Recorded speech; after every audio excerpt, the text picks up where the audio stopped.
En janvier 88, j'ai rencontré un maître qui s'appelle Osho. À l'époque, il s'appelait Bhagwan Shirashnish. Maintenant, son nom est connu sous le nom d'Osho. Et ce sont des amis, plus exactement des clients, lorsque j'étais guérisseur, qui m'ont invité à Pune pour guérir d'autres personnes, pour faire mon travail de professionnel de guérisseur. Donc je suis allé en Inde pour aller travailler tout simplement. Mais en Inde, bien sûr, il y a l'ashram, et on m'a invité tout de suite à l'ashram pour voir ce maître. Et lorsque je suis arrivé voir ce maître, j'ai été étonné parce que la première chose qui m'a touché, c'est les yeux fermés. J'étais un peu fatigué, les yeux fermés.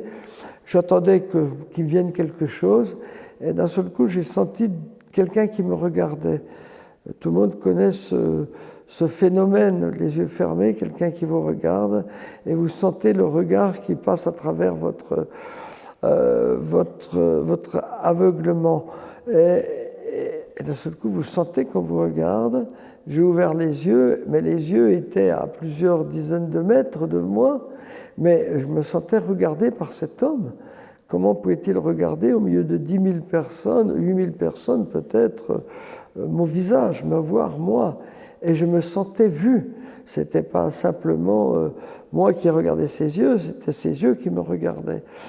Et là, vraiment, j'ai senti tout un frissonnement dans mon dos et des larmes qui coulaient comme une reconnaissance, comme quelque chose, comme un amour qui rentrait en moi, qui me nourrissait, qui était assez fabuleux. Et plus tard, bien sûr, j'ai continué à travailler dans l'ashram en tant que professionnel, je le répète, c'est-à-dire que je me faisais payer mes sessions individuelles, et ce qui était complètement interdit dans cet ashram, car tous les thérapeutes qui travaillaient devaient avoir simplement l'autorisation du centre pour travailler pour le centre. Ils n'étaient pas individus, ils travaillaient bénévolement pour le centre Osho. Moi, je n'étais pas dans ce centre, je n'étais pas dans ce milieu, dans cette communauté. Donc, je travaillais. Mais bien sûr, ça a pressé beaucoup de boutons, beaucoup de thérapeutes se sont plaints vers Osho, et Osho a voulu parler de moi. Et dans un discours du 28 février, c'est ça, du 28 février, il a parlé de moi et vraiment très très fort. Il m'a,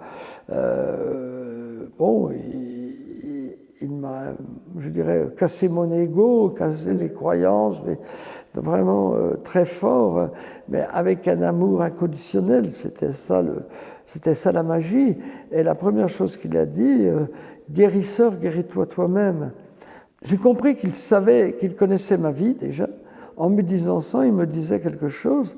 Bien sûr, j'avais le nom de guérisseur, c'était facile, mais c'est plus que ça. Quand j'étais enfant, je me suis guéri individuellement d'une hémiplégie. Et pour moi, le guérisseur, il avait déjà fonctionné très, très jeune, très tôt. Donc, guérisseur, guéris-toi toi-même. J'ai mieux compris combien il est important, avant de guérir les autres, de se guérir soi-même. Bon, déjà, la première chose que j'ai fait, après avoir entendu ce message-là, c'est vraiment de travailler très, très fortement sur moi, au niveau des méditations, au niveau de la thérapie, au niveau émotionnel. Ça a duré plusieurs années pour vraiment faire sortir toutes ces douleurs, ces systèmes que j'avais en moi. Donc, j'étais dans la guérison, et je suis encore désolé de vous le dire, j'y suis toujours dans cette guérison. Cette guérison, elle doit être individuelle pour avoir un meilleur potentiel, une meilleure valeur pour moi-même, envers moi-même. Et cette valeur, elle a automatiquement des répercussions sur mon travail avec les autres.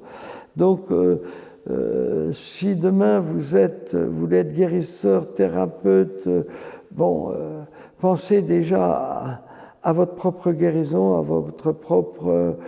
votre propre soin, à vous-même, de lâcher les informations qui ne vous appartiennent pas, les conditions, les conditionnements passés, les croyances qui ne vous appartiennent pas, et également, bien sûr, surtout, les émotions réprimées.